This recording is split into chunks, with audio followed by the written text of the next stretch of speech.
Bem, o programa Cidade Debate hoje, podemos dizer, um programa especial.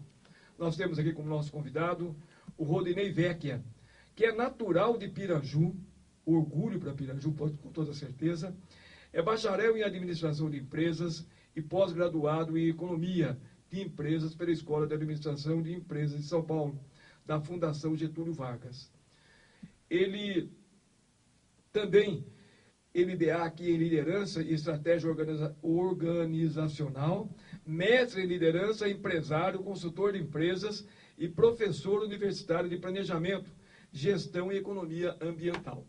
E também agora, me disse aqui, na hora que nós chegamos na rádio, que ele está fazendo doutorado de Economia. Sabe aonde? Na Argentina. Especialização em Economia Verde. Então não precisa mais dizer nada, que o Rodinei Vecchia é um apaixonado pelo meio ambiente. O ano passado, ele lançou o livro Energias Renováveis, o meio ambiente e as energias renováveis. Um livro que eu li, que eu recomendo para as pessoas, porque é uma forma de você conhecer um pouco mais de tudo isso que a gente vê às vezes na televisão, que vê isso, vê aquilo, vê deputado falando que não tem conhecimento de causa, e o Rodinei tem. E uma coisa que é importante, nós vamos sortear para vocês que estão ouvindo o programa, temos aqui 2 livros e 2 encartes. Então, a partir desse momento, as pessoas que quiserem concorrer ao livro Energias Renováveis, o meio ambiente e as energias renováveis, e o encarte, que eu vou dizer daqui a pouquinho o que é esse encarte, por que o Rodinei trouxe, por que ele escreveu isso aqui, você pode ligar a partir de agora, 3351-9700, ou entrar aqui no site da Piratininga, www.piratiningapiraju.com.br. Aí você entra no mural de recados, ou no chat, tá certo? Então você vai concorrer no final do programa. Basta ligar para cá e dizer assim, olha, eu sou o fulano de tal, gostaria de concorrer ao livro. Jerônimo, que mais uma vez colabora conosco aqui no programa, fazendo a técnica para a gente, ele vai anotar o seu nome e no final nós vamos sortear, tá bom?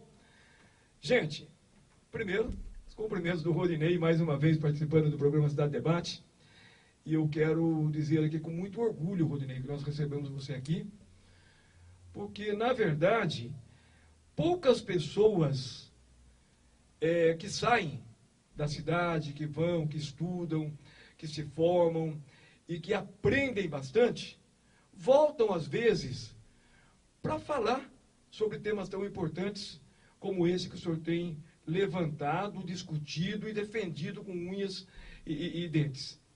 E eu sei que o senhor é um amante da natureza em primeiro lugar. E escreve coisas importantíssimas, que eu vou dizer daqui a pouquinho, a respeito desse encarte aqui. Mas primeiro, um bom dia, muito obrigado pela sua presença mais uma vez aqui. Bom dia, ouvintes, conterrâneos pirajuenses. Bom dia, Jerônimo Madalena, filho do meu querido professor Hélio Madalena, que muito nos ensinou. Um orgulho ter sido aluno do teu pai. Felicidades nessa nova empreita, na Piratininga. É um prazer, uma satisfação enorme, viu, Corona, estar aqui novamente.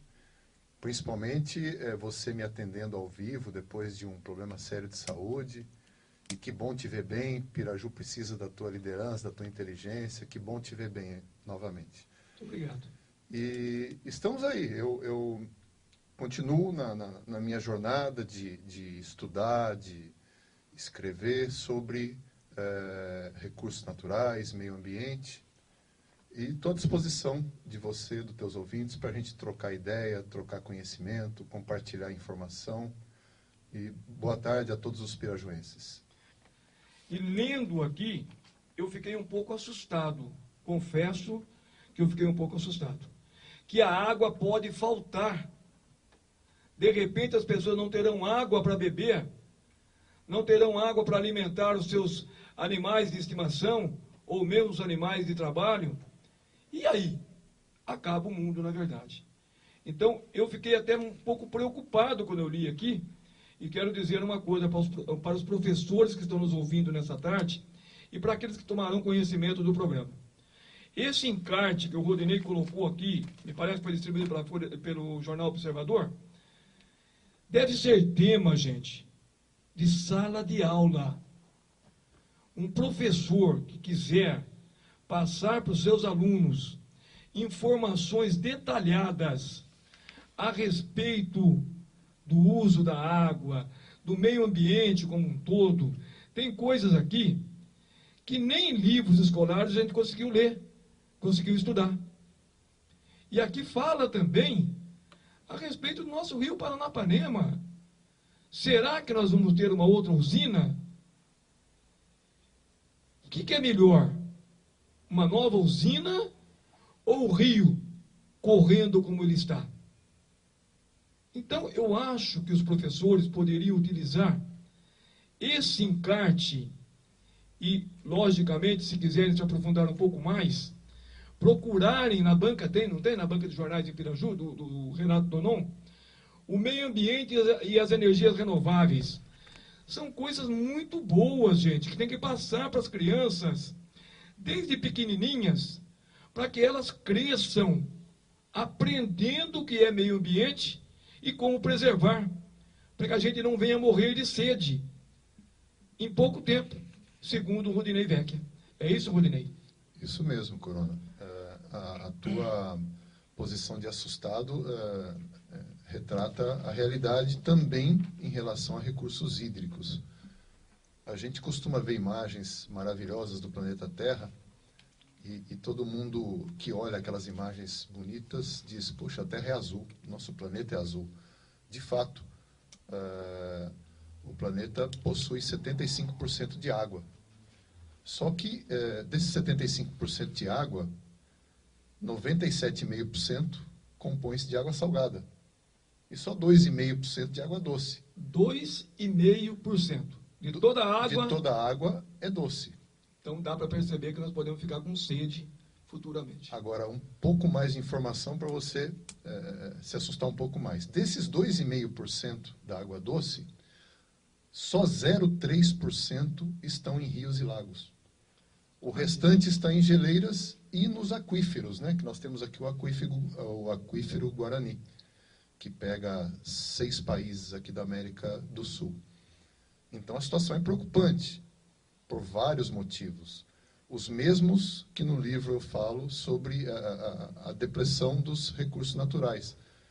Aumento demográfico, uso inadequado, desperdício, poluição. Então os problemas da água são os mesmos que a gente tem em relação a florestas, em relação a urbanismo exagerado, então, e por aí vai. Então, nós temos muita água no planeta, mas água doce mesmo, só 2,5% da água do nosso planeta é doce. O restante é salgada. Quando a pessoa pega uma borracha de água para lavar o quintal, para lavar a calçada, e deixa, às vezes, vai lá atender o telefone, a borracha fica ligada e a água vai embora, sai, vai. O senhor acha que ela não tem noção de que essa água realmente, que está tendo em abundância hoje, graças a Deus, aqui em Piraju nós temos água em abundância, ela pode faltar daqui um pouco e não ter água nem para beber, nem para tomar banho? Quer dizer, o que fazer para conscientizar essa pessoa? O Corona, você falou bem, o Brasil é um país abençoado nesse quesito de água. Nós temos, do total de água doce do mundo, 12% está no Brasil. Só que um dos problemas de água, a gente fala de gestão e posição geográfica, é que ela é distribuída de forma desigual em relação às populações. A maior parte das bacias hidrográficas brasileiras encontra-se na Amazônia. E o sudeste brasileiro, onde concentra-se a riqueza e a maior parte da população brasileira, nós temos pouca água disponível. Em relação à Organização das Nações Unidas, diz que o limite ideal para um ser humano é o consumo de 200 litros dia de água. Alguns países africanos, as pessoas não têm nem 4, 5 litros de água para consumir. Então, nós no Brasil somos, de certa forma, privilegiados, apesar desse problema de termos muita água no norte do país e pouca água no sudeste e sul. E a situação de desperdício, ela é alarmante. Vou te dar um dado interessante e que muitos brasileiros já têm o conhecimento dessa informação. Apenas 1 litro de óleo desses que a gente usa na cozinha, no dia a dia, se você despeja ele no ralo, ele pode contaminar até 20 mil litros de água. 21 litro de óleo. Quando você produz 1 quilo de carne, você gasta 5 mil litros de água para produzir 1 quilo de carne. Tudo bem que essa água que o boi bebe enquanto está engordando, que você tem que fazer todo um processo para que essa carne chegue no nosso prato, ela volta para ser tratada por algum órgão de qualidade de água, mas você desperdiça, você usa a água para produzir carne, para produzir todos os alimentos que nós precisamos para sobreviver. Então, hoje, como no Brasil nós temos uma certa fartura desse item, a gente não dá o devido valor. E um outro problema muito sério da água, no Brasil principalmente, é o desperdício. 40% da água brasileira é desperdiçada em lavagem de carro, como você falou, em ligações clandestinas, na falta de conscientização. Para você ter ideia, no Japão, o desperdício de água é de 6%, no Brasil 40%. Então, quem sabe a gente cobrando mais caro o valor ideal do produto, as pessoas se conscientizam, né? Porque parece que só quando dói no bolso que a gente toma algum tipo de conscientização. E haja vista cinto de segurança, muitos questionavam o uso do cinto de segurança para a segurança da própria vida da gente. Quando o poder público começou a autuar, a multar os motoristas, começaram a usar. Hoje, muitas pessoas entram no carro já é automático botar o cinto e acho que quem não usa se sente até inseguro. Quem sabe nós precisamos fazer também uma política de, além de consciência, de punição, para que a gente possa dar o devido valor a bens essenciais. Água é vida. A água é o início e o começo de tudo. E para finalizar essa resposta, Corona, o meu livro eu falo muito de petróleo, tivemos a oportunidade de conversar isso em outra ocasião. Muitos especialistas dizem que o que aconteceu com o poder do petróleo no século XX, o ouro azul, a água, vai ser o petróleo do século XXI. As pessoas vão brigar por isso, com certeza. Mas eu prefiro conscientizar as pessoas e repito aqui, esse encarte que o senhor fez aqui pode ser usado pelas escolas de Piraju e de toda a nossa região, porque esclarece pontos que as pessoas nem imaginam que não encontram em livro nenhum. Do que aumentar o preço, viu? Porque o brasileiro já vive no limite de impostos. Acho que é o país que mais paga imposto. E, lamentavelmente, a gente vê depois mensalão e vê não sei o que, tanta coisa por aí. E onde deveria ser aplicado o dinheiro, infelizmente, às vezes não é aplicado. Como, por exemplo, o senhor cita aqui também, falta de saneamento básico. Muitos lugares não têm ainda o esgoto tratado e corre a céu aberto. Infelizmente, vão para os riachos, para os rios e acabam poluindo as águas, que é um fator também de extrema importância, é isso? É isso. 40% da população mundial não tem acesso a saneamento básico. É uma desproporcionalidade. É uma e aí coisa vem doenças e vem outras coisas que acabam afetando todo o sistema, né? Por outro lado, Piraju, eu li recentemente uma reportagem com dados da Sabesp e fiquei muito feliz. Nós temos em Piraju 92% de casas atendidas com tratamento de esgoto e mais 4 milhões de reais aplicados em 13 estações de tratamento. Piraju torna-se um município 300%. O que significa isso? 100% de casas atendidas com ligações de água, 100% de casas ligadas em captação de esgoto e 100% desse esgoto tratado. Você já pensou que maravilha? Piraju, 100% tratamento de água, casas atendidas por água potável. Está muito perto de atingir essa marca. Só que a desigualdade social, ela é cruel. Essa realidade de Piraju, na água, ela não se reflete no resto do país, principalmente na região Nordeste e Norte, e em países pobres do mundo, como a África, a Ásia, alguns países da Ásia. Daí esse número de 40% da população não ter saneamento básico. Pois é, Piraju continua naquela caminhada. Energia elétrica primeiro que os Estados Unidos, aliás, primeiro que o Rio de Janeiro, libertação dos escravos, primeiro com a Lei Áurea, né? E agora o senhor está colocando aqui que o senhor fez um estudo junto a Sabesp, 92%, né, das casas têm ligação de água e esgoto. Quer dizer, então isso é muito importante. Tomara que continuemos nessa trilha. Mas deixa eu perguntar uma coisa para o senhor. A energia hidrelétrica é limpa? Ela é renovável? É possível de ser feita? Hoje, na matriz energética brasileira, 45% da nossa produção de energia ela é limpa e renovável.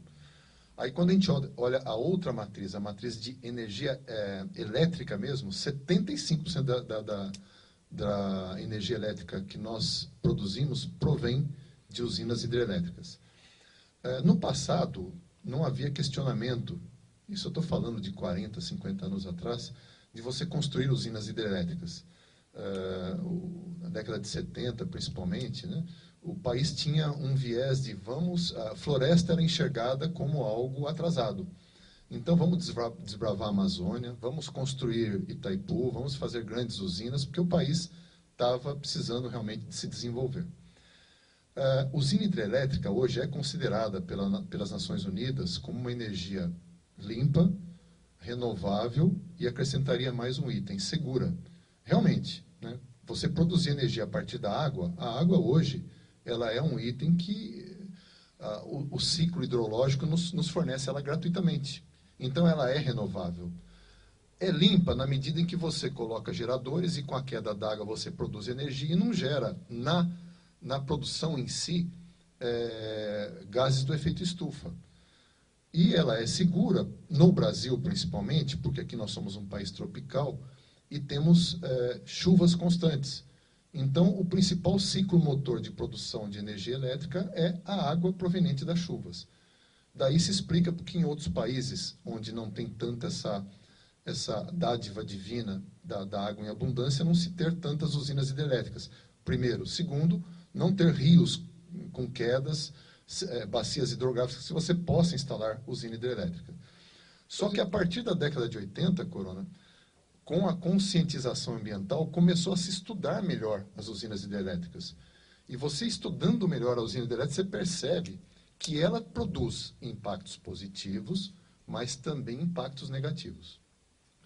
Pois é, no Brasil nós temos muitas usinas hidrelétricas, com certeza, mas eu estava vendo também aqui que às vezes ela fornece tão pouca energia que não vale a pena estragar, por exemplo, um trecho do rio por causa de uma pequena usina hidrelétrica. Então, acaba trazendo um desconforto para a população e não traz muitos benefícios no conjunto da obra, vamos dizer assim, né? E por que a energia elétrica o custo é tão alto? E o que é uma pequena usina, uma média usina, uma grande usina? E será que nós vamos ter que ter mais usinas no país ou tem outra forma de suprir a necessidade de energia? Eu costumo sempre dizer que a matriz energética brasileira, como o próprio nome diz, matriz, nós temos que ter diversas fontes de energia. Um país como o Brasil, em desenvolvimento, com quase 200 milhões de habitantes, se nós não tivermos energia, imagina a rádio aqui, do Jerônimo, de repente cai a energia, o que a gente faz sem energia? Só tendo a falta, passando pela falta dela, que a gente percebe a importância dela na nossa vida. É verdade, só quando acaba a luz, fala, oh, meu Deus do céu, né? Eu tenho que acender vela agora. E agora, o que eu faço? Né? Então, nós precisamos de energia. A decisão que os nossos gestores públicos têm que tomar, quais os melhores caminhos, dentro de um cenário que precisa o país crescer e se desenvolver economicamente, mas nós precisamos também cuidar da parte social e da parte ambiental. Né? Então, respondendo à tua primeira pergunta, por que a energia brasileira é tão cara? E realmente, hoje, Corona, a energia brasileira é 3 vezes mais cara que a energia americana.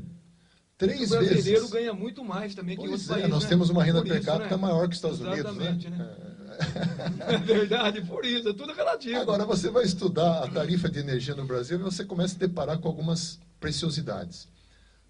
Nós temos uma série de encargos e taxas que estão em nossa conta telefônica. Se algum ouvinte tiver a curiosidade de pegar a sua conta telefônica e começar a olhar lá o detalhamento da conta, você vai ver que tem um monte de taxa sobre taxa.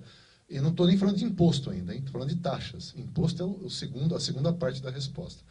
Algumas taxas, como contribuição sobre combustível, o que é isso?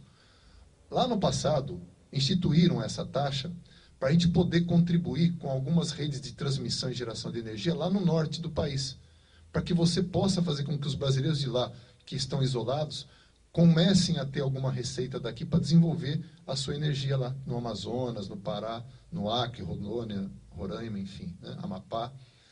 Só que esses sistemas já estão se integrando ao sistema de transmissão e geração de energia do país todo.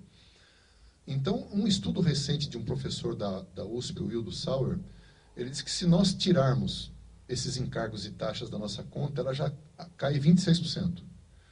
Se o governo federal abrir mão do PIS e COFINS que incide sobre a energia, só que no Brasil tem isso, você já economiza mais 6%. Então, nós já estamos falando de quase 32% a menos de energia só com taxas e encargos. Aí vem o grande imposto da energia, o ICMS. Tem estados brasileiros como São Paulo é 33% o ICMS sobre energia. Quase metade, né? Em Minas Gerais, 40%, no Rio de Janeiro, quase 50%.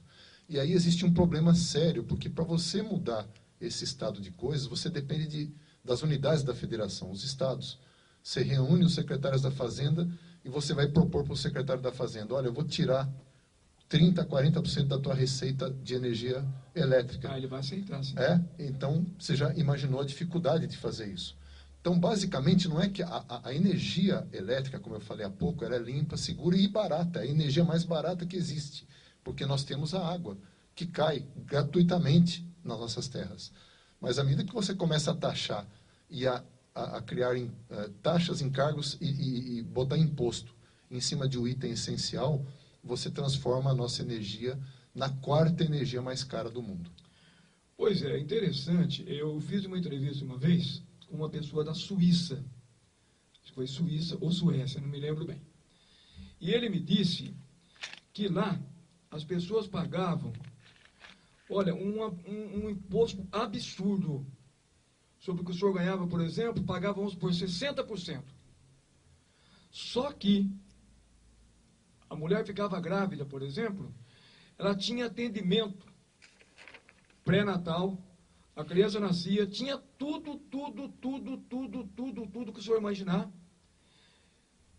para a criança. Essa criança ia para a escola, também através do governo, e até faculdade era custeada pelo governo. Então, o senhor pagava um imposto caro, mas tinha um retorno. Então, as pessoas, segundo essa pessoa que foi entrevistada por mim, disse que eles pagavam tranquilamente, porque, na verdade, retornava em benefício para a população, para todas as pessoas de uma maneira geral. E eu fiquei assim encantado. Falei, puxa, já pensou? Uma pessoa mais pobre, por exemplo, pode estudar, pode ir para uma faculdade, pode se formar, né? A criança pobre tem o mesmo atendimento que uma pessoa que pode pagar.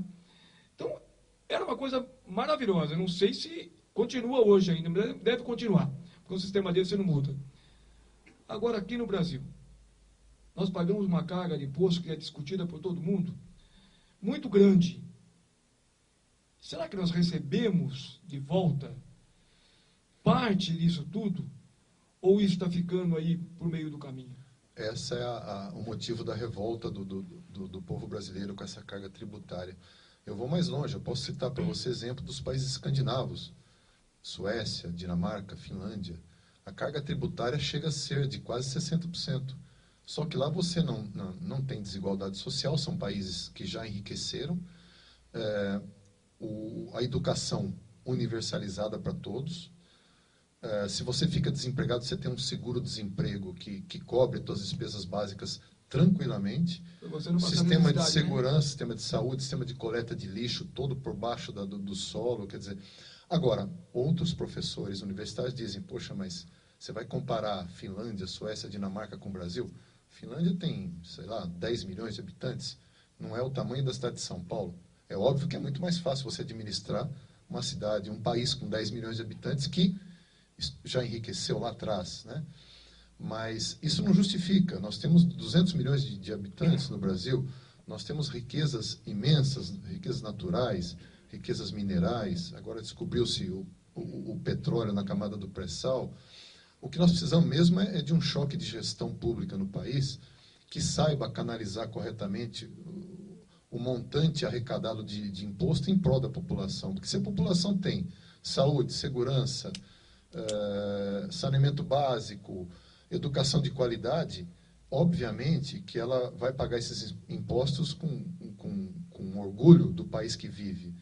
Nós, Corona, eu acho que você também, somos daquela época que estudávamos em escola pública. Exatamente. Os professores nossos, fabulosos, maravilhosos, tinham um conhecimento excepcional.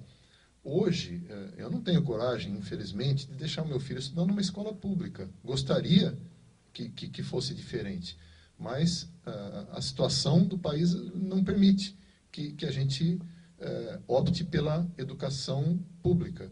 Isso pode ter alguma coisa relacionada com violência, que todo mundo reclama, que eu não posso sair no portão, eu não posso...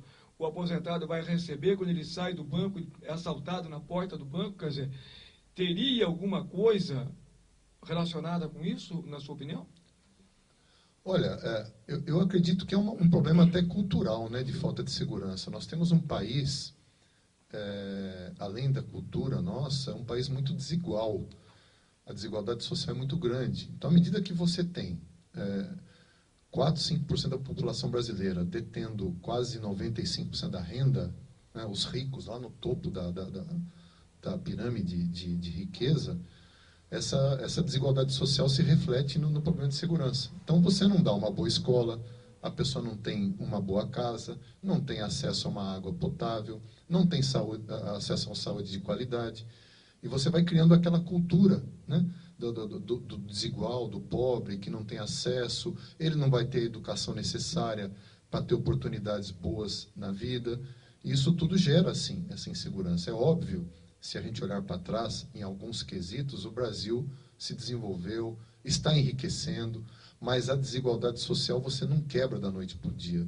É um processo longo, trabalhoso, de formiguinha, que cada gestor público deveria se preocupar, porque isso vai fazer diferença lá na frente. Pois é, nós estamos conversando aqui com o Rodinei Wecker, que é um apaixonado, já demonstrou isso aqui, pela natureza. E é um estudioso, principalmente nesse aspecto da energia das águas. Ele escreveu um livro ano passado, e eu vou sortear aqui no final do programa 2 livros e 2 encartes. Para concorrer, basta você ligar para cá. 3351-9700, aqui na Piratininga. Só dá um nome, olha, eu gostaria de concorrer ao livro. Basta. Ou então você entrar aqui no site do Piratininga, www.piratiningapiraju.com.br. Você entra no mural de recados, manda um recado para a gente, ou participa do chat aqui com a gente. E você estará concorrendo, no final nós vamos sortear, a um livro, O Meio Ambiente e as Energias Renováveis, que é do Rodinei Wecker, tem tanta coisa importante aqui que vale a pena você concorrer. Ligue para cá, concorra a esse livro, e você vem pegar depois o livro aqui, a gente vai deixar para você sem problema nenhum. Aliás, tem uma menina, a Selma Regina, ela estuda na Universidade Estadual do Norte do Paraná, e ela estuda biologia. Parece-me que ela gostaria também de falar alguma coisa. Pode ligar para cá, viu, Selma? Liga para cá, nós atenderemos o seu telefone, e você vai participar conosco desse programa especial hoje a respeito de energia das águas. Quem que é? Ah, não brinca? Ah, tem ouvinte?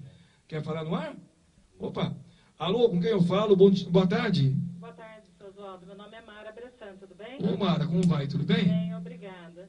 Só queria dar os parabéns pela entrevista, achei assim bem colocada, acho que talvez falte conscientização, né, do povo para economizar água de várias maneiras, né? Mas gostaria muito de dar o parabéns para o seu Rodinei, realmente é um estudioso na arte, de cuidar desse mundo, né? Olha, o Rodinei está dando uma aula para a gente aqui, viu? Nossa, eu estou ouvindo a entrevista, achei assim muito bem colocada. E esse encarte que ele colocou aqui no Jornal Observador deve ser usado nas escolas, eu repito aqui. E você vai concorrer também a esse livro, viu? Agradeço muito. Olha, muito importante o livro do Rodinei aqui. As pessoas que ligarem para cá vão concorrer no final. Você já está concorrendo. Isso, eu trabalho num projeto social, o antigo projeto Águia, né? Hoje que bom, Mara, que bom. Eu gostaria muito de ganhar o livro para me poder passar para minhas crianças. Deus ajude que você ganhe. Muito obrigada. Tá bom? Parabéns. Um abraço, obrigado pela sua ligação. Muito obrigada. Obrigado mesmo, boa tarde. Obrigado, Mara. Obrigado pela ligação. Tá aí, Rodinei, as pessoas estão entendendo o recado. Eu acho que o mais importante do programa de rádio é isso. A gente passar para as pessoas as coisas boas que ela pode fazer em casa. Economizar água. Todo mundo pode economizar. Não é verdade? Agora tem coisas que dependem dos políticos. Aí a pessoa também pode ajudar. Sabe, ver quem tem o melhor programa de governo, cobrar depois que a pessoa for eleita, sabe? Conversar com o vereador em quem ela votou. Escuta, o que você vai fazer a respeito disso? Vamos fazer um trabalho aí, olha, eu acho que é possível. Se a pessoa ler esse livro aqui do Rodinei, ela vai ter uma base muito grande. Aliás, eu indico para os vereadores, viu? Que comprem esse livro, leiam, peguem esse encarte também, leiam. Porque, olha, tem tanta coisa importante, gente, e é só assim para a gente aprender um pouco mais. Rodinei, mas fala para a gente o seguinte, uma usina hidrelétrica, ela é um paradoxo ou um paradigma, na sua opinião? Esse é o título do meu artigo, né, Corona? Eu diria assim, na década de 70, 80, antes da conscientização ambiental tomar essa força brutal que tem hoje, nós falávamos de usina hidrelétrica como um paradigma, né? Poxa vida, isso tem que ser copiado.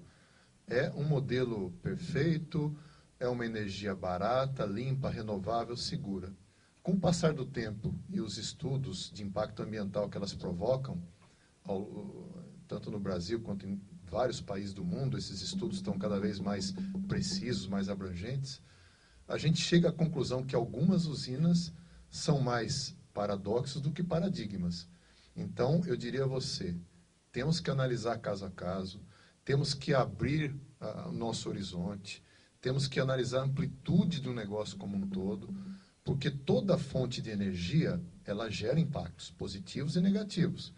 Cabe ao conjunto da sociedade decidir se aquela obra, naquele momento, naquele instante, ela tem mais impactos positivos que negativos, ou vice-versa, e tomar a decisão correta de implantá-lo ou não.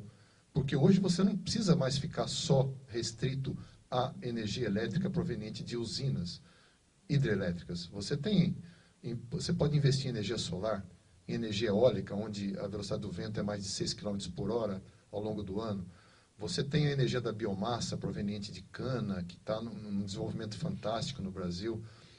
E, infelizmente, você tem aí, infelizmente ou felizmente, os combustíveis fósseis, né, que é o carvão, o gás e o petróleo, que no século XX proporcionou todo esse desenvolvimento econômico ao longo do planeta Terra. Então, eu diria, você tem um mix tem energia nuclear, né, que é muito contestada por uns, defendida por outros. Então, cabe ao país, cabe às autoridades, cabe à sociedade organizada estudar, verificar aquele país, quantos habitantes nós somos, quanto nós precisamos de energia nos próximos 20, 30, 40 anos, que tipo de energia vai ser melhor nós produzirmos naquela ou nessa situação, e a partir daí trilharmos um caminho. Porque não nos esqueçamos, em 2001 nós tivemos o apagão, e aí houve um processo nacional de conscientização de economia, e o brasileiro economizou quase 20% da sua conta de luz, simplesmente trocando lâmpadas das suas casas.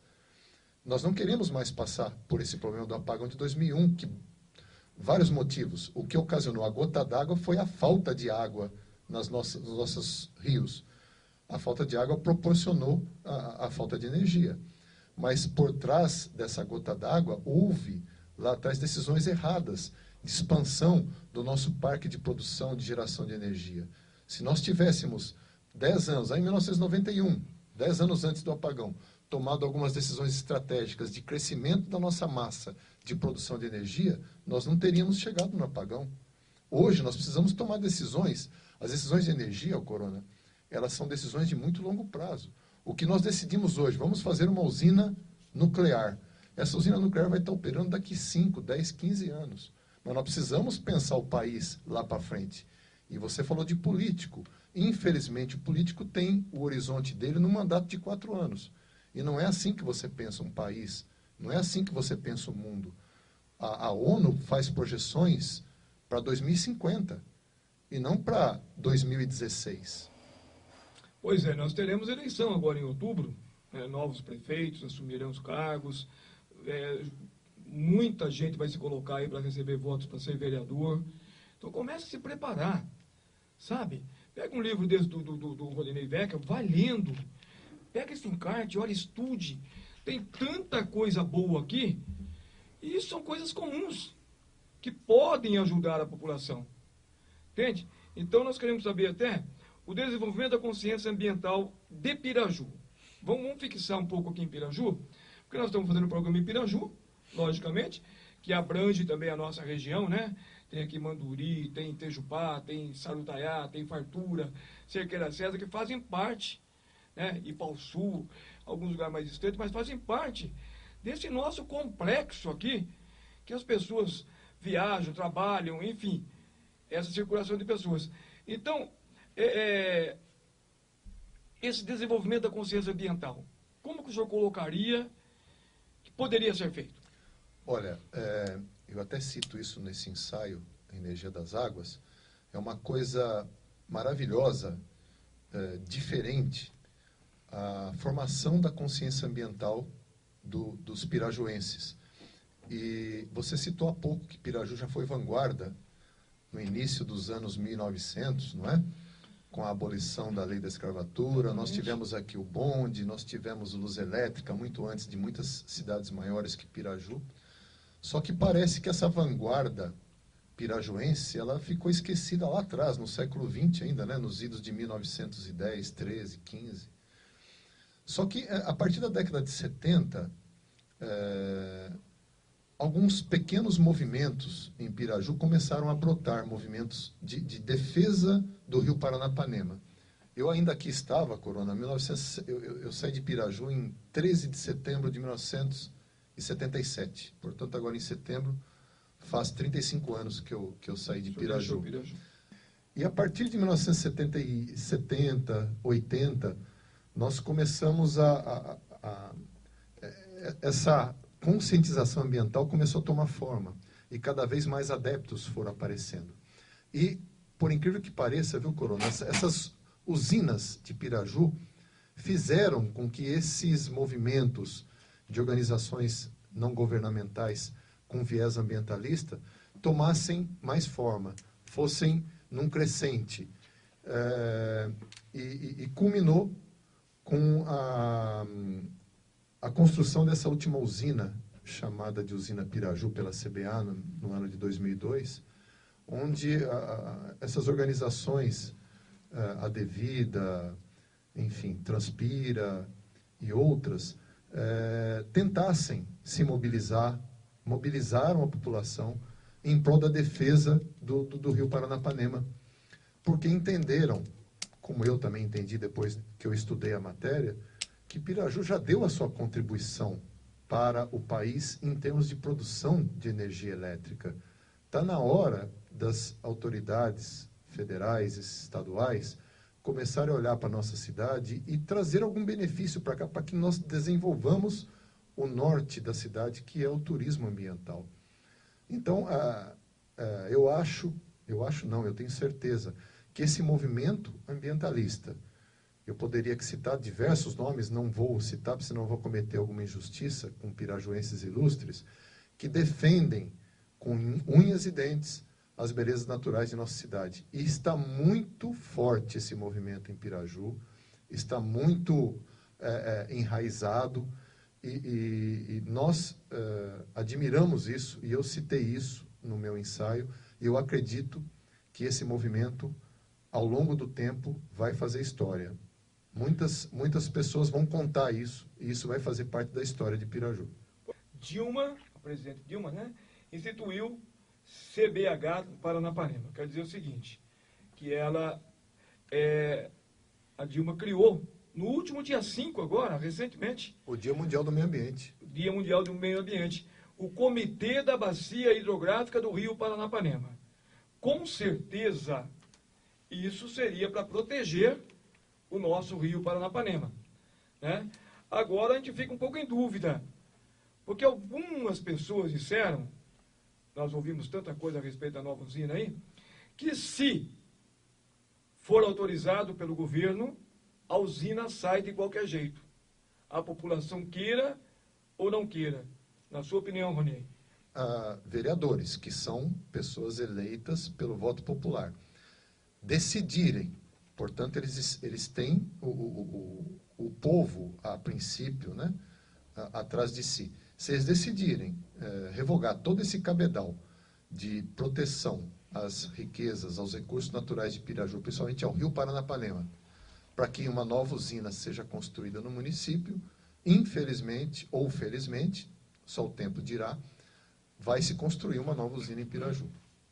Pois é, e segundo aqui o Davi Franco Ayub, que é o diretor do DAE de Piraju, com o decreto os estados terão de trabalhar conjuntamente pela preservação ambiental.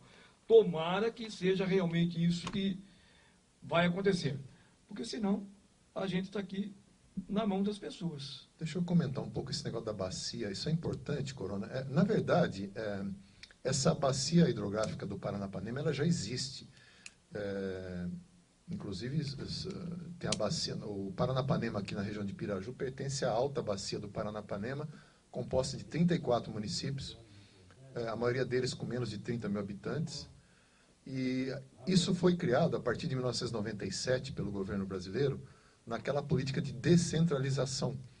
Então, o governo entendeu que não tinha que atuar em tudo, em todos os níveis no país, a partir da Constituição de 1988. Então, existem muitos movimentos e comitês criados na área de educação, de saúde e na área ambiental. E foi criada a Política Nacional de Recursos Hídricos, e dentro dessa política, bacias hidrográficas no Brasil inteiro. E a bacia hidrográfica do Paranapanema, desde então, existe. E existe já um comitê, existe cidade, sede. O que não existia ainda era essa integração dessa bacia do Paranapanema com outro estado, o Paraná.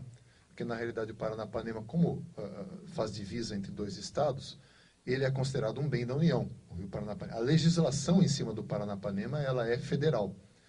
Então, eu espero, dando um outro viés assim mais otimista com a criação dessa bacia, que ela seja um elemento importante, os seus membros, né, que tem 50% dos membros desse comitê da bacia do Paranapanema, é formada pela sociedade civil organizada. Você tem lá membros da União, membros do Estado, membros do Poder Público Municipal, mas você tem também a sociedade civil organizada. Qual que é o objetivo final de um comitê de bacia hidrográfica? Cuidar da gestão do rio, cuidar para que não depositem efluentes, para que não jogue poluição no rio, cuidar para que o entorno do rio seja protegido pela mata ciliar, não deixar desmatamento chegar nos rios, não deixar que a urbanização desenfreada ocupe margens de rios, como a gente viu o Brasil crescendo, né? As sociedades mais longevas que existem, Corona, sempre ficaram à beira de rios, porque água é vida, óbvio, eles vão atrás de vida, de água. Mas você tem, por exemplo, em Piraju, um plano diretor maravilhoso que protege, em uma certa distância segura, os nossos córregos e rios. Nós podemos estar próximo à água, mas nós também temos que protegê-la, senão nós não vamos ter água para sobreviver. 70% do corpo humano é água. Você fica até 200 dias sem se alimentar, mas experimenta ficar 36 horas sem tomar água. O corpo definha. Então, eu quero crer que esse comitê da bacia do Paranapanema, divulgado em grande pompa no Dia Mundial do Meio Ambiente pela presidente Dilma Rousseff, tomara que este evento possa trazer recursos para o município, recursos para esse comitê, que cuidem melhor do nosso Paranapanema. Pois é, gente, nós estamos falando aqui, em nome da RBS Corretora de Seguros, estamos entrevistando o Rodinei Wecker, que é um especialista e um apaixonado pelo meio ambiente. Quanta coisa boa que está sendo colocada aqui para as pessoas poderem utilizar isso no dia a dia. E se você quiser concorrer a um livro que o Rodinei lançou o ano passado, O Meio Ambiente e as Energias Renováveis, vale a pena você ler esse livro, porque eu li e é muito bom. Você ligue para cá, 3351-9700, deixa o seu nome e você já está concorrendo. Ou então entre no site da Piratininga, www.piratiningapiraju.com.br. Você vai entrar no mural do recado, se quiser mandar um recadinho para a gente, manda, ou então não precisa. E você participa do chat, tá? Então, eu acho que é importantíssimo que você tenha na sua casa esse livro. Se você quiser concorrer a um, é só ligar para cá. Oswaldo Corona, uma mensagem no site de Tarcís Eber, aqui da cidade de Piraju. Tarcís. Caro amigo Rodinei Vecchia, primeiramente, parabéns pelos esclarecimentos à população. E gostaria que você falasse um pouco sobre a geração de impostos, como é recolhido, o que de bom isso nos gera, porque nossa cidade, gerando tanto, recolhe tão pouco e os benefícios reais, com receitas enormes, acabam ficando na ponta do consumo e não na geração. Há alguma possibilidade de se reverter isto para que a cidade geradora possa receber pelos impactos sofridos e assim diminuir as consequências ambientais e, principalmente, ter como investir no turismo, que é vital para cidades como a nossa? Parabéns mais uma vez e na segunda não perderei a sua palestra na loja maçônica. Excelente dia a todos. Olha, muito obrigado pela sua participação e excelente a sua colocação que o Rodinei vai comentar. Tarcís Eber, grande abraço. Queria conhecê-lo pessoalmente. Aguardo você lá na segunda-feira, então, dia 11, às 20 horas, na loja maçônica. Pergunta interessantíssima. E agora nós começamos a entrar no ápice da nossa participação aqui, que nós vamos falar sobre a usina de Piraju. Fazer ou não fazer a usina? E agora, né, Corona? Agora que entra aqui no... Essa parte de imposto, Tarcís, é curiosa. Nos meus estudos, quando eu me propus a escrever esse artigo, fiquei 4, 5 meses me debatendo sobre ele, eu descobri, inclusive com a ajuda descobri depois também, meu primo Theo Mota, foi jornalista aqui da Folha de Piraju, abraço, Theo, deve estar nos ouvindo, agora está em Marília, descobri que existe uma possibilidade muito grande de Piraju ter muitos recursos provenientes de imposto recolhido sobre energia. Agora há pouco nós comentamos que o Brasil é o 4º país no mundo em termos de energia mais cara, energia elétrica. O que acontece? Depois de analisar um cabedal de legislação, porque tudo no Brasil é complicado, né, Corona? Você vai analisar a parte de legislação, é decreto, é regulamentação, é lei, é diretriz, uma lei se interpõe à outra. E eu tenho que admitir que a legislação ambiental brasileira ela é de primeiro mundo, ela é muito boa. Mas algumas delas, elas se sobrepõem umas às outras. Nessa parte de imposto, eu até citei que o maior imposto que incide sobre a energia elétrica é o ICMS. O que aconteceu? Na cidade de Ubarana, vizinha à Promissão, existe uma usina, a usina de Promissão. Ela é conhecida como Promissão. Mas o gerador da energia fica em Ubarana. Então você produz o gerador da energia em Ubarana, mas a maior parte dessa energia é consumida em Promissão, porque Ubarana é uma cidadezinha pequena, Promissão é uma cidade grande. Então, basicamente, toda a energia que é produzida nessa usina é consumida em Promissão. Há 15 anos atrás, a cidade de Ubarana entrou com uma ação para que o ICMS recolhido sobre a energia elétrica do gerador que está em Ubarana seja da cidade de Ubarana e não da cidade de Promissão. O ano passado, já transitado em julgado esse processo pelo Superior Tribunal de Justiça, a cidade de Ubarana ganhou essa ação. Só não houve retroatividade. Ela foi retroativa a partir do momento que Ubarana entrou com a ação. Né? Mas 15 anos para trás, ela consegue receber. Mas lá o que aconteceu 30 anos para trás, não. Né? E aí o que acontece, Tarcís? Vamos falar dessa última usina que foi feita em Piraju em 2002 pela CBA. É um regime de autoprodução. A CBA do Grupo Votorantim produz alumínio. E o maior componente de custo da produção do alumínio é a energia elétrica. O que o Grupo Votorantim faz? É um grupo sério, é um grupo de muita prosperidade, orgulho brasileiro, do Antônio Hermílio de Moraes, beneficência portuguesa, onde o Corona, né, fez a cirurgia. Graças a Deus que existe beneficência portuguesa. O Antônio Hermílio é o benemérito, a pessoa que mantém esse hospital, né? E o Grupo Votorantim precisa de energia elétrica para produzir alumínio. O que ele fez? Veio em Piraju, construiu essa usina no sistema de autoprodução. Então, praticamente tudo que se produz de energia nessa usina denominada Piraju vai para Votorantim, na cidade de alumínio. E lá, o Grupo Votorantim tem 5.500 empregos. Em Piraju, praticamente só fica um escritório de operação da usina. O que nós temos que fazer agora, viu, Tarsis, é irmos atrás desse ICMS recolhido sobre a energia que é produzida em Piraju, mas que vai para outros rincões do país. Nós produzimos em Piraju, nas 3 usinas que aqui estão, 210 megawatts. Disso daí, Piraju usufrui apenas de 1/20. O resto vai para o país, para benefício do desenvolvimento econômico do Brasil. Então, eu estou desenvolvendo, nem falei isso para as pessoas ainda, mas em função desse meu trabalho, eu contratei um escritório de advocacia em São Paulo, de especialista nessa área energética, viu, Tarsis? E nós vamos encaminhar esse estudo ao Poder Público Municipal para vermos uma forma de usar essa jurisprudência conquistada por Ibarana, para que a gente consiga também usufruir desses benefícios do ICM aqui em Piraju. As perspectivas são muito boas.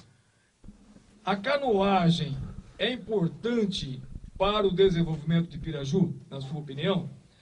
Fazer ou não fazer uma pequena usina em Piraju, no Rio Paranapanema?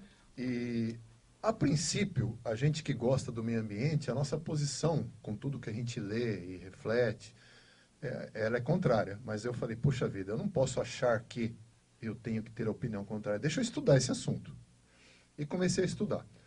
Então, baseado numa portaria do CONAMA, 0186, Conselho Nacional do Meio Ambiente, essa portaria é que define os estudos de impacto ambiental. Eu peguei essa portaria, esmiucei, e a partir dela eu comecei a estudar os impactos que essa pequena central hidrelétrica, uma PCH, poderia causar ao nosso município, a Piraju. Quais os impactos positivos e negativos?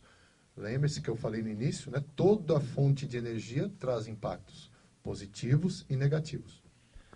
Esse estudo, que eu quebrei em 4 eixos principais, para não ficar muito extenso, e atribuir pontuação a cada item, eu quebrei impactos na área ambiental, social, econômica e cultural. Imagina esses 4 viés e quais os impactos positivos e negativos em cada um desses campos. Então, por exemplo, na área ambiental, quais são os impactos positivos para Piraju de uma usina, uma pequena central hidrelétrica? A energia elétrica ela é limpa, renovável e segura. É um ponto positivo. Na área ambiental, ela forma um estoque de água. A água é vida, né? Porque mesmo uma pequena central hidrelétrica, ela forma um pequeno lago. Ela funciona a fio d'água, mas ela precisa reter água para produzir energia. Você, tendo uma usina hidrelétrica, você tem condição de ter, junto com ela, a solar e a eólica. Mas quais são os impactos negativos ambientais de uma pequena central hidrelétrica?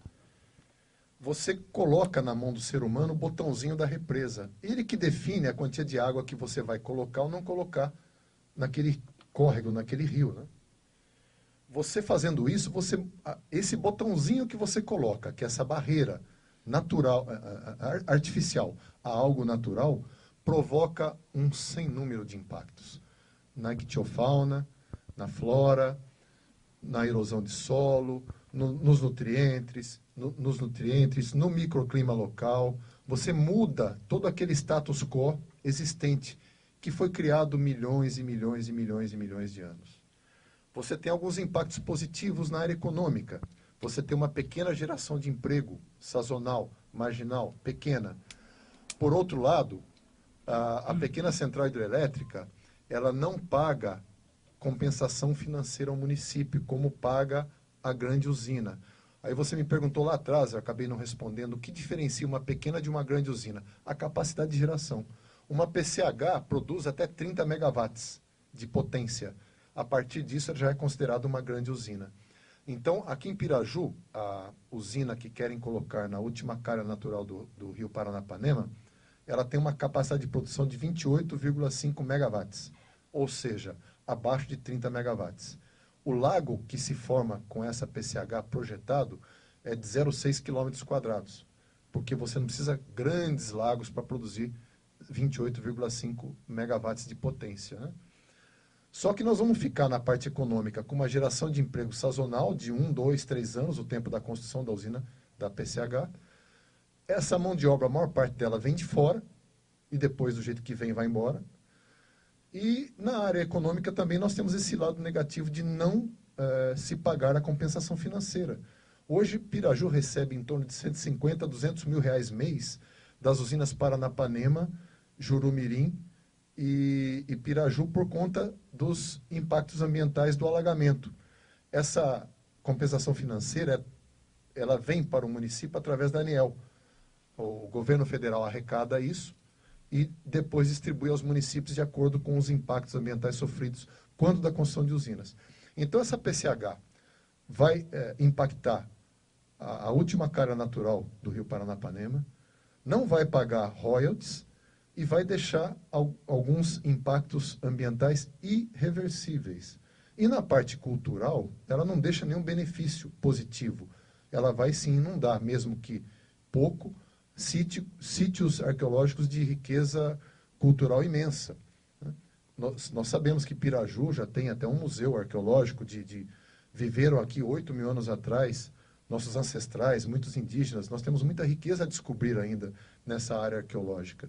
E uma inundação projetada de 25 metros de cada lado das margens do rio Paranapanema naquela região vai sepultar por vez toda essa riqueza cultural.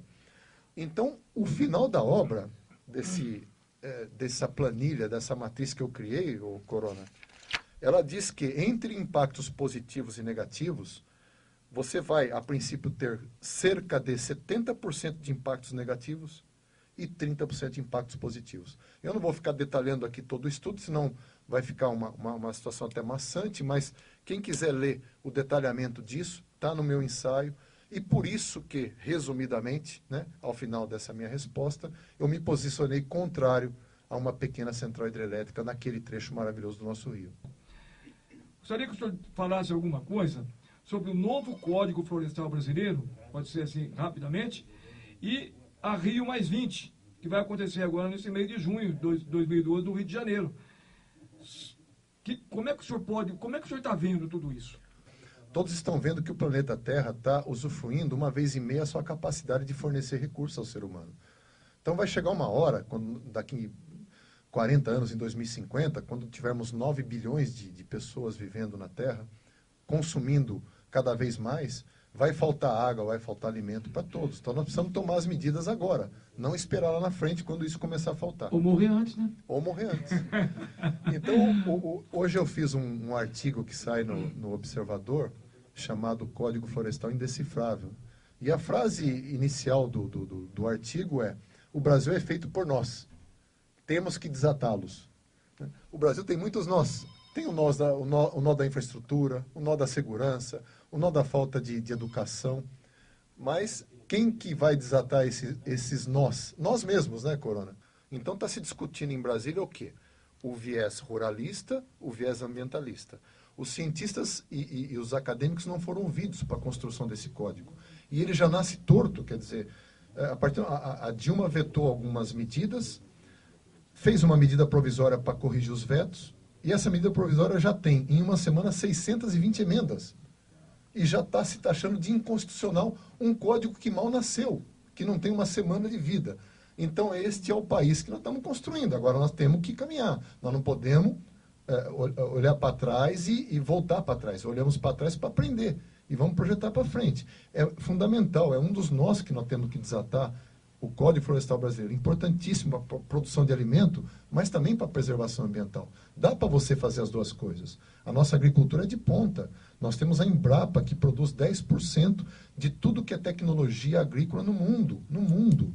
É uma empresa de ponta, nacional, brasileira. Nossa agricultura produz muito mais com menos terra. Então, dá para se fazer. E o agricultor já está entendendo que ele preservando mata ciliar, preservando o meio ambiente, a sua produtividade aumenta e não diminui. Mas eu gostaria de perguntar para o Rodinei Vecchia, o senhor vai falar sobre isso, o que significa atravessar o Rubicão? Às vezes, imagens de comparação, metáforas, ajudam mais a gente entender uma mensagem. Atravessar o Rubicão significa ir atrás de um sonho, transpor um obstáculo aparentemente intransponível. Eu busquei essa imagem porque em 49 a.C., Júlio César foi deposto, imperador romano, foi deposto de um principado de Gália que ficava no norte da Itália, pelo Pompeu e o Senado romano. Não contente com essa situação, contrariado com essa situação no norte da Itália, ele decidiu ir a caminho de Roma para reconquistar o poder. E esse sair da onde ele estava, transpor um obstáculo, esse obstáculo que ele tinha chamava-se Rio Rubicão. O poder de Roma orientava os seus comandantes a não atravessar esse rio, porque ele ia no sentido da Suíça, uma região muito fria, e o país ficava vulnerável à medida que você passava esse rio. Então era um código de conduta do exército romano não atravessar o Rubicão, porque você ficava vulnerável. E o Júlio César decidiu, então, fazer o caminho oposto. Eu vou atravessar o Rubicão em sentido de Roma para tomar o poder. E essa ação dele, hoje é conhecida, então, como conquistar um sonho, transpor um obstáculo intransponível, mudar o estado das coisas para uma situação melhor. A partir dessa ação do Júlio César, o que aconteceu? Ele conquistou Roma, fundou o Império Romano, e tudo que nós conhecemos da civilização moderna veio, né, Leonardo da Vinci, tal, dessa coisa maravilhosa das coisas boas, obviamente, do Império Romano. Eu usei essa metáfora para que a gente pudesse jogar isso para Piraju. O que eu digo? Né? Nós estamos em Piraju desde a época da vanguarda, lá de 1900, quando tinha energia elétrica, o Roosevelt teve em Piraju, teve o bonde, a abolição dos escravos antes da Lei Áurea. E depois, o que aconteceu com Piraju? Estagnou no tempo e no espaço, viu seus vizinhos se desenvolverem e crescerem, e nós precisamos sair desse marasmo. Existem algumas camadas conservadoras da cidade que parece que gostam desse estado de coisas. Mas será que não dá para a gente dar um passo além? Então, atravessar o Rubicão é uma linguagem figurativa que eu usei para que a gente tomasse algumas atitudes. E eu cito algumas coisas no meu estudo, entre as quais nós precisamos, por exemplo, fazer um complexo de águas em Piraju, nos moldes que nós temos em Rio Quente, Goiás. Precisamos ter um hotel de nível nessa cidade, para poder fazer com que as pessoas que queiram conhecer essas belezas naturais tenham onde ficar. Nós precisamos desenvolver parques ecológicos ambientais. Essa é outra alternativa. Enfim, tem uma série de coisas que eu cito aqui do atravessar o Rubicão para a gente mudar esse estado de coisas da cidade. Nós temos condição de fazer isso e nós temos meios de fazer isso. Então é isso que eu quis dizer. Piraju precisa sair do comodismo, atravessar o Rubicão em torno de um sonho de tornar essa cidade mais sustentável, explorar suas belezas naturais e ser uma cidade próspera. Que os filhos de Piraju não saiam tanto para fora, fiquem aqui. Pois é, tem alguém no telefone? Oswaldo, tem no telefone, tem também no site, Mariano Ribeiro Filho. Pois não. Parabéns pelos seus esclarecimentos, é um orgulho para Piraju ter um defensor das nossas belezas. Fiz gestão ambiental e recursos hídricos e estou nesta luta pela conservação das nossas belezas naturais. Abraços. Mariano Ribeiro Filho. Obrigado, Mariano. Obrigado, Mariano, pela audiência e pela sua participação. Alguém no telefone agora, é isso? Vamos tentar? Alô, quem fala? Alô? Boa tarde, pois não? É Selma. Ô, Selma, tudo bem?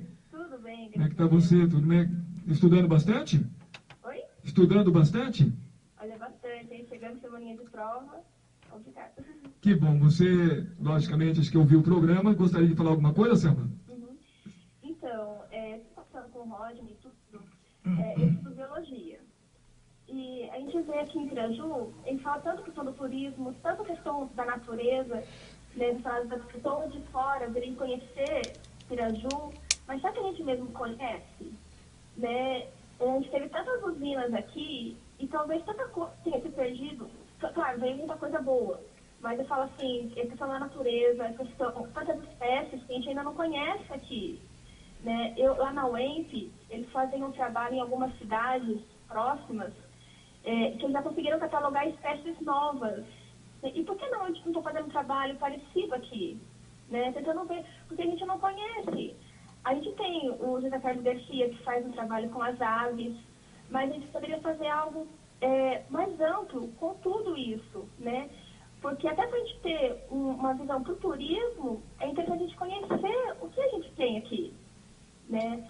A questão tanto das espécies, vamos crescer no turismo, mas no quê? Só o rio? A gente tem as matas também aqui, né? A gente tem tanta coisa que a gente poderia estar conhecendo com um trabalho de educação ambiental também, não esperar só até as escolas fazerem isso, né? Quem sabe um movimento aqui que faça isso, né? Eu estou começando um trabalho na faculdade que eu espero que torne um trabalho de conclusão de curso em relação ao rio, à natureza aqui de Piraju, né? Porque eu acho que é tanta coisa que nem nós ainda não conhecemos tudo daqui. Eu acho que vale a pena a gente está fazendo um trabalho voltado para isso. Eu lancei uma semente, que foi esse estudo, Energia das Águas, e vi que a gente precisa desenvolver mais isso em Piraju. Nós precisamos estudar essa cidade, né, na parte ambiental. Nós precisamos trazer gente para cá que conheça disso. Nós precisamos que o poder público estude a cidade, para que possa tomar as melhores decisões. Então, eu fiquei muito feliz com a Selma, porque é uma semente que eu lancei, e ela aderiu à semente, já leu meu livro, está desenvolvendo um trabalho lá na Universidade Norte do Paraná, nessa parte biológica, né?